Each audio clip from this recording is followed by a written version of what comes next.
I think being with all the models and we worked so hard for this. Balotelli, Aguero! Here meeting this small city, which bills itself as Wyoming. Serious questions to the president. He's had enough. He walks out. Words have power. TV has power. My pen.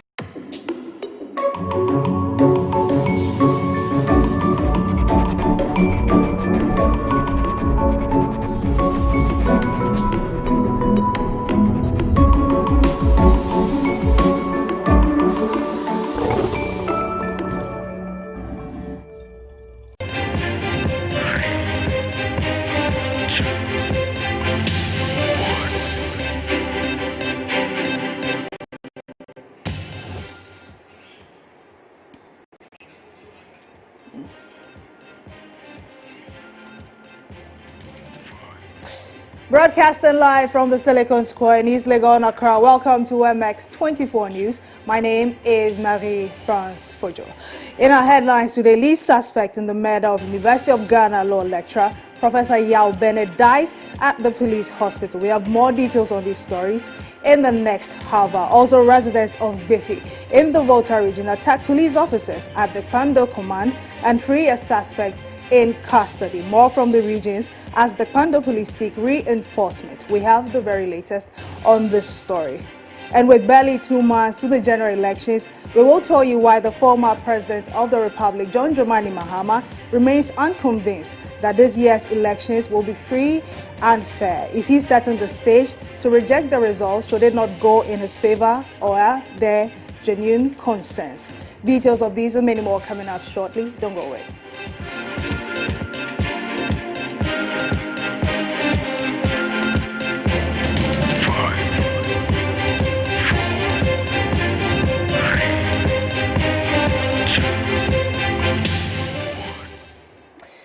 Now to our first story. Lead suspect in the murder of the University of Ghana law lecturer, Professor Yao Bennett, has died at the police hospital in Accra. According to police, the suspect, James Nana Womba, fell sick on Saturday and had to be put on oxygen at the intensive care unit of the hospital. He, however, died hours later. Mr. Womba had allegedly admitted to involvement in the gruesome murder of the late law professor at his Adrin Ghana residence in Accra. Freelance journalist Manasseh Azoriawuni, who was first to break this story, joins us via Zoom with more on this. Hello, Manasseh. Hello. Welcome to MX24 News. First of all, confirm for me if you've heard of the passing of the lead suspect and then your initial comments on that. Yes, I have heard about it. I read about it this morning, but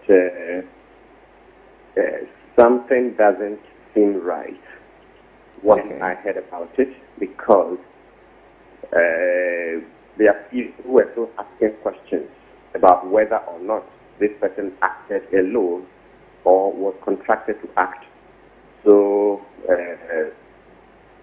he appears someday very healthy, and he just died. Also raises a number of questions which would need further, especially by the CID, because at the very beginning, some of us realized perhaps there was more to it because of what happened at the crime scene. Okay. So when you say something doesn't appear right, are you suspecting foul play in his demise? Anything is possible in these cases, because when the alleged robbery or whatever happened and the professor died, the information I had was they took three things: his wallet, the laptop, and then the specific units of his computer. Wallets are often taken by thieves. Laptop phones are very normal. But to go and take the system unit, which we are told was dumped in a septic tank, really means that whoever took it was not interested in going to sell it or use it for anything. But there might have been some critical information that somebody may have been looking for.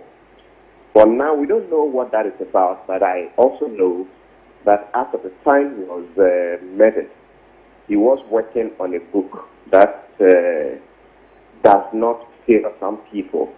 I cannot say whether that information would be bad enough for someone to want to kill him and destroy the publication. That I cannot say, but it is possible that beyond the book, there may have been something, some information that is sensitive or critical, that whoever took the septic tank, the dumped into the septic tank might have done that in order to conceal this information. Otherwise, it makes no sense to pick something which we all know is not very usual for thieves to pick, even in this era when desktops are not that fanciful and people don't actually sell them. But to take it and head straight to the septic tank means that there is something in there which, for me, is a big leap which the police should follow up. And then we should expect a proper post-mortem to be done, and whatever caused the demise, we should be able to know. Concerning this book, are you able to share with me some details of this supposed book you're talking about? I don't know much about it, but the subject of the book I know. If you read an article I wrote, I made mention of the fact that he was fighting the university over his promotion for a long time. So he cheated, and eventually he was promoted before he died to an associate professor. But I know the book is about the teachings of things that were going on wrong at the University of Ghana. That I know the book is about that. As I stated, I can't be 100% sure that the book may be something that may have caused or prompted someone to want to destroy any information on the laptop or the desktop, for which reason the system unit was taken. But when an incident occurs or when a crime is committed, every available lead should be pursued. That's why I'm mentioning this in relation to the theft of the system unit. Okay. Before I let you go, given that you broke this story, is there any ongoing collaboration between you and the police in regards to this matter? Well, sometimes people with leads actually get to me to extend the information. They would want to know how they could help. So I often direct them to the police. So some also go to the police directly. This issue I'm talking about, so in terms of this book, Prof. Bene actually has a friend who is in the UK who thinks that it may be a strong reason for someone wanting to hurt him. I cannot confirm. I don't know much about the details, but I think it is something the police should look at, because a lot of questions were people who knew I wrote the story would reach out to me that no, something doesn't add, some things don't add up. And if these people claim they have done it, they may have been higher or more powerful people who contracted them to do that. And if the main suspect who is likely to speak up and has been caught dies, then it calls for further proof. And it may have nothing to do with the police, but we know ourselves and other systems are so weak that some people from outside giving food to them. There were times we went for evangelism at the church, and we had to buy food for inmates at the Choco police cells. Okay. So if the system is left that way, an outsider who has some ill motive, it is possible can find some poison or anything at all. So what has happened, I don't think the police should just leave it and then we should say that, well, the person fell ill and died. We should prove better. Thank you very much. That's Manasseh Azorawuni, the journalist who broke the story on the death of the University of Ghana law lecturer. Now, concerning that matter, we've made contact with the Criminal Investigations Department of the Ghana Police Service, and they say they will release an official communication subsequently. Now, let's move to our next story, where residents of Bifi in the Volta region on Sunday, October 18, allegedly attacked police officers from from the Pando Command and freed a suspect who was assisting with investigations in the threat of murder case. The residents, numbering about 400, reportedly attacked the police officers and forcibly took custody of the suspect. Now, my colleague Anthony Tra joins us via Zoom with updates on this story. Hello, Anthony. Yeah, hello, good morning. Okay, that's Anthony, and he's joining us via phone, rather.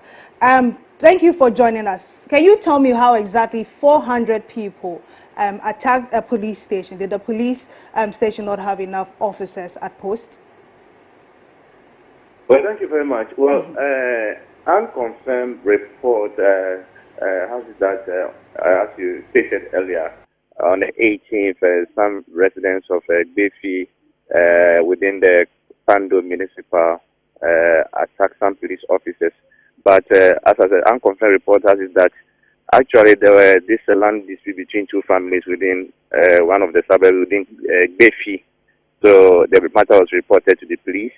But later, one of the faction or one of the family found out that the other faction were encroaching on the land and they were selling parts of the land. That made them to report to the police.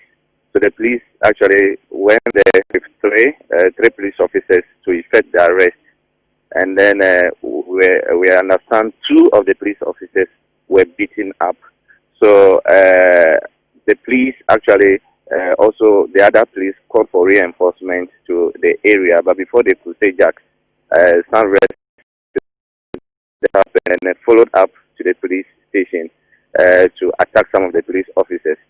But we are yet, in fact, I'm actually on my way to meet the commander, the police commander of Pando, to actually give us more details about this attack on their men. Who is this suspect in question, and how was he able to get the support of over 400 townsfolk? Who is he? He must be a very important person in the community. Well, yes, that's why I said it. This unconfirmed report, because details we have, some information we are picking up was that they were not up to that 400. There were some few of the youth who were involved in this. So the number that's been mentioned as 400 is actually not the number. So that's we are yet to speak to the police commander to really give us more details. More details on that. Okay, but what's the current state of the police station as we speak? What's the situation? The police is calm. Everything is ongoing. There's no any threat to the officers. Every police, at the moment, and the whole place is calm. They are going about their normal duties. Okay, but since Sunday till now, have there been any arrests in connection with the attacks?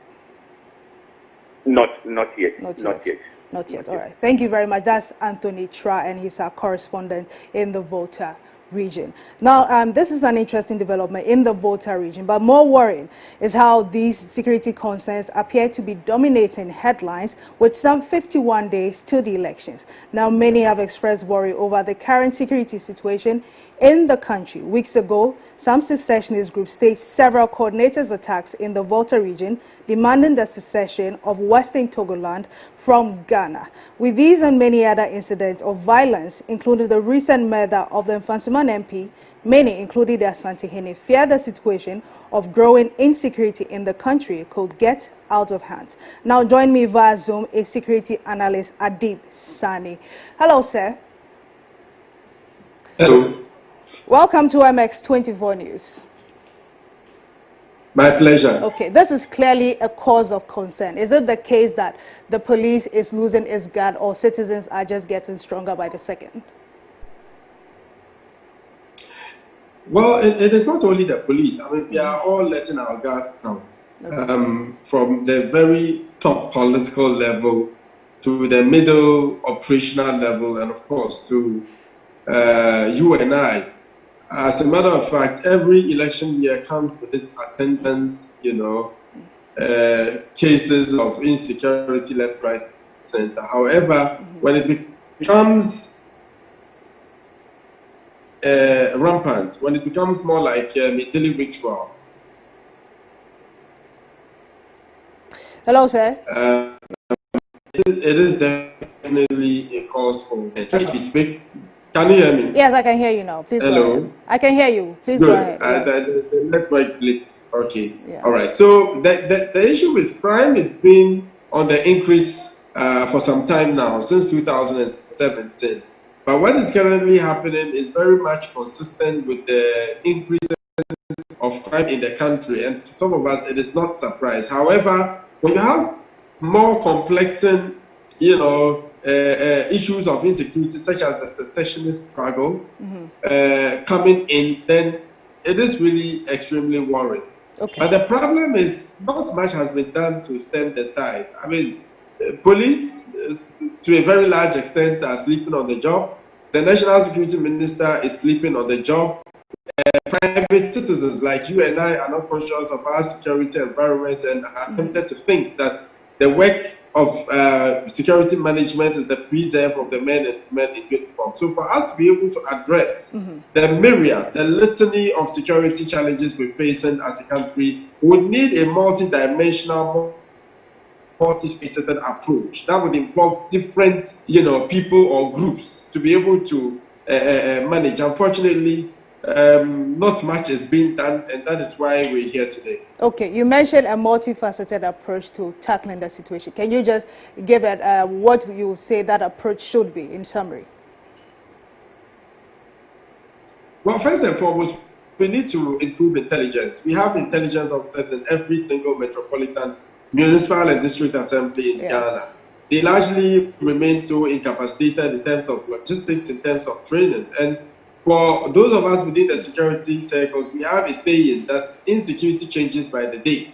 Because of new issues, new actors, new weapons, new strategies, you don't expect to train intelligence officers 2-3 years ago and expect them to be able to counter today's threat that is changing by the day. We need to give them the logistics to be able to gather the intelligence as well. Because many of these insecurity issues is as a result of the lack of proper intelligence, like it is happening with the Western Togolanders.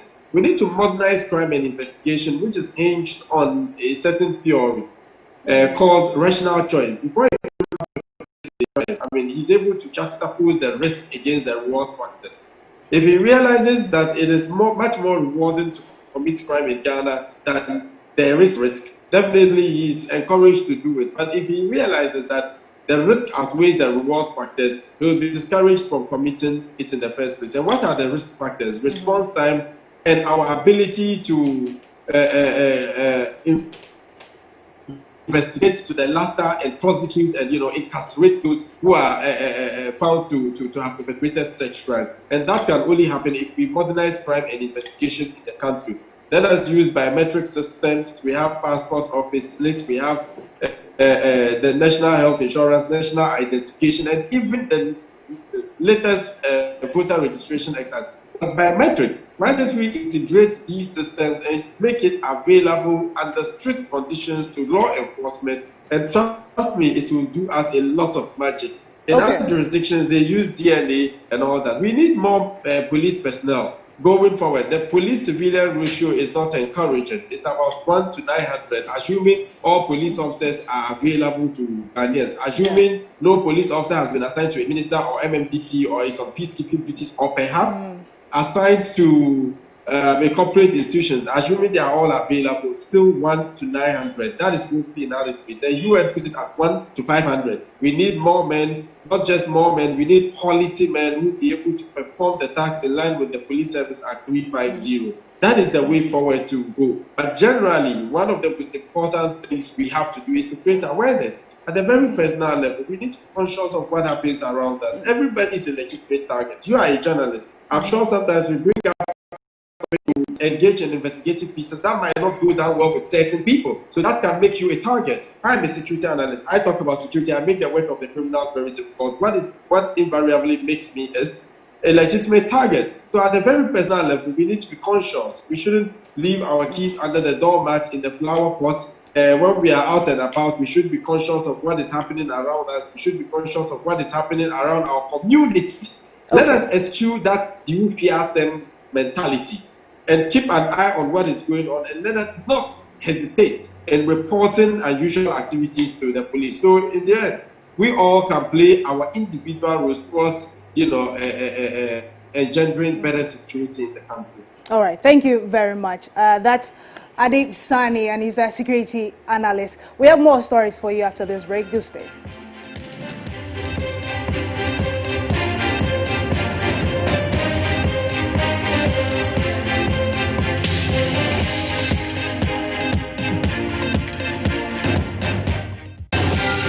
Shop online, get free swipes, and enjoy greater security with a card that turns banking on its head.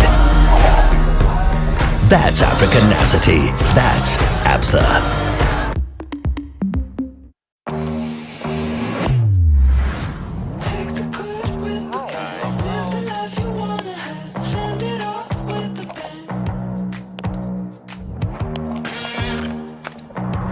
Looking really good.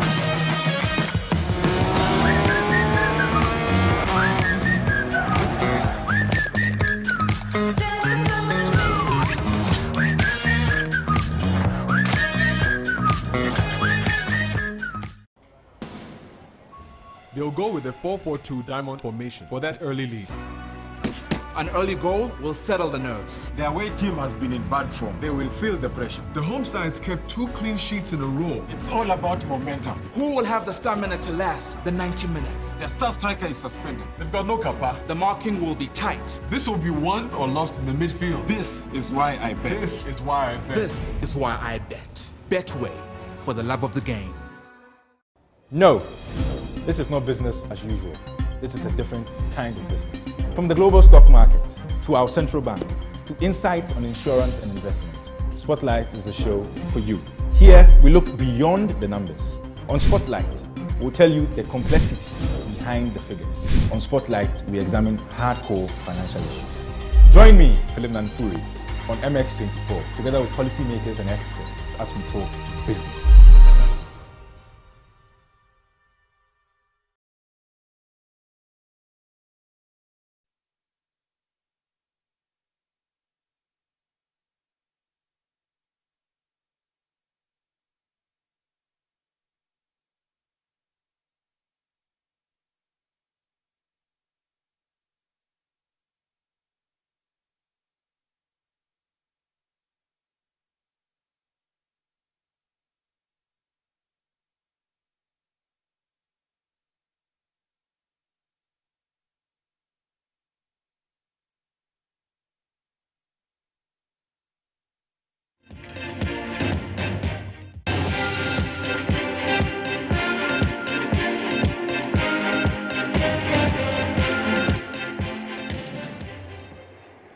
You're welcome back. Now, the Judicial Service has debunked claims by online media house Ghana Web that the judge trying the case of Member of Parliament for Asin Central, Honorable Kennedy Ejapong, has been transferred to Ho.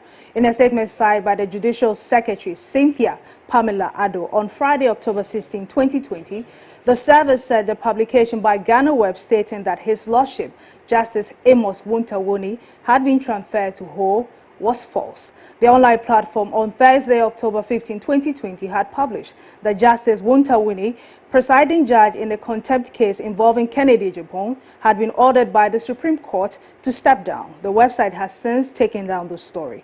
With platforms as huge as Ghana Web making such blunders some 51 days to the general elections, what are the likely implications of such actions and what is the best way in dealing with them? My colleague Godwin Nambo has been speaking to Kweku Krobeto Asante of the Media Foundation for West Africa. Blotches, so one of those mistakes that a media outlet may make. I don't know where they got their source from. I don't know who gave them the information. It therefore should tell us that sometimes even the supposed main or mainstream news websites or media outlets can get it wrong.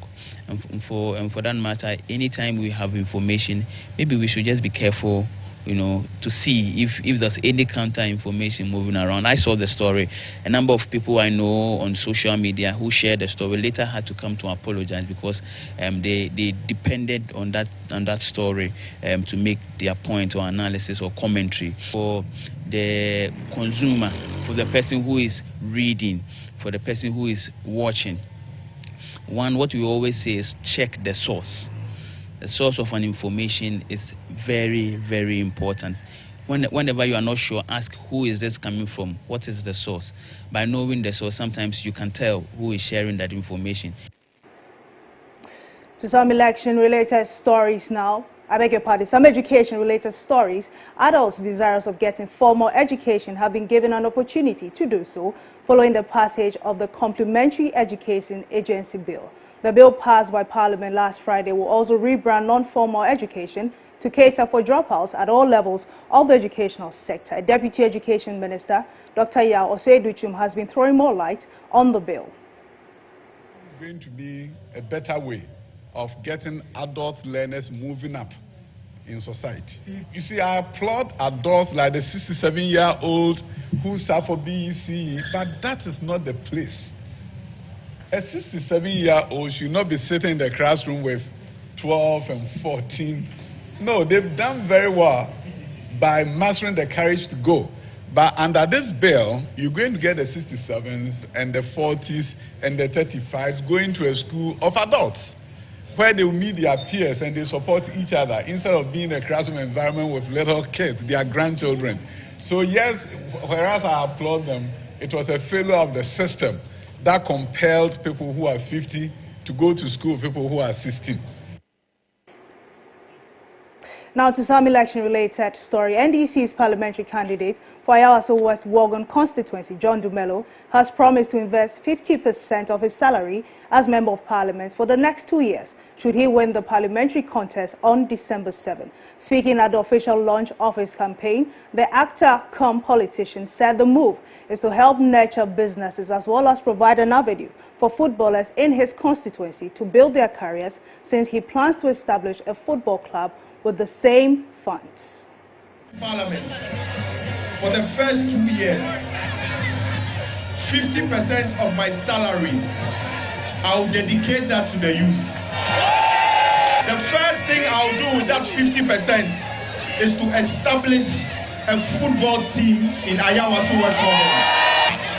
It is time to make the West Wuogon Football Club so that everybody, the footballers here, can also get the opportunity to play in the Premier League and also go abroad.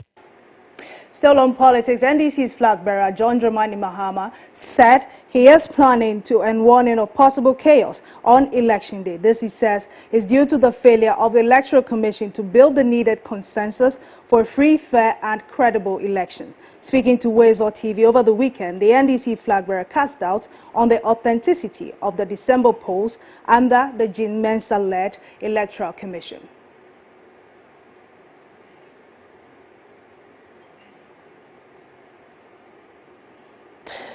We apologize for that. We'll bring you that soundbite in a subsequent bulletin. Now, NDC's flag bearer's position has been endorsed by his running mate, Professor Nana Jane Opoku-Agyeman, who is always warning the AEC to be mindful of the repercussions of their action. She spoke on 21 Minutes with KKB, which was premiered over the weekend here on MX24. Going into the elections now, there's a very crucial point, a very critical time. Do you see any problem emanating from the dealings of the Electoral Commission? Of course, there have been a lot of issues the NDC has voiced its views on, some not so palatable. But do you foresee any problems big enough to get, say, the NDC to challenge the results of the elections, should anything happen? Well, you've already implied, should anything happen, what will happen? This is not the first time we are voting in this country. In fact, we have done so well, others have come to learn from us. And that always puts pride in us as Ghanaians. Yes, you go into an election, you win, you are happy. You don't win, you call to your shell and find out what happened. We've done this before. We've had military regimes before. We've had civilian regimes before. We've had people hand over, whether happily, others didn't attend, even Mahama's inauguration. We're all in this country. So that acrimony started a long time ago. We have a new, and it was the same electoral commissioner. Under him, some lost, some won. You see, this thing goes a bit far. You remember when Madame Osei was nominated. Yeah. What was the reaction of the NPP? Was bad. As soon as we come, we'll get rid of them. When you do that, what happens? That's running mate to NDC flag bearer, Professor Jane Nano Pokwatma. Now let's hear from John Dramani himself, who is already casting doubt on the authenticity of the December 7 polls. Elections are about consensus, that we build a consensus and we move together. And that's why the IPAC is such a very important body. Today, let me tell you, Eric, the IPAC is like an enemy to the EC. The EC doesn't want the IPAC.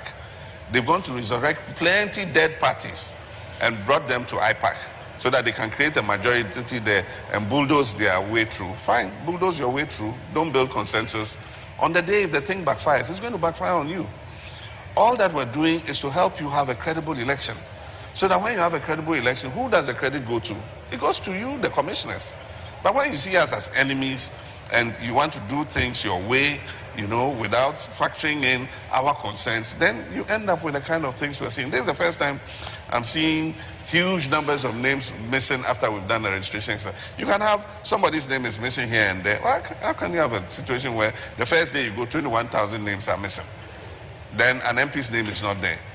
Then the very next day you secretly bring a new one and say, oh, his name was there, he didn't see it. You know, I know they're new, so you might not be as competent, but you always have a back office and technical people who backstop you. And so you must rely on those people to show you what to do. But they have a mind of their own, those three commissioners. They're doing things the way they want, you know.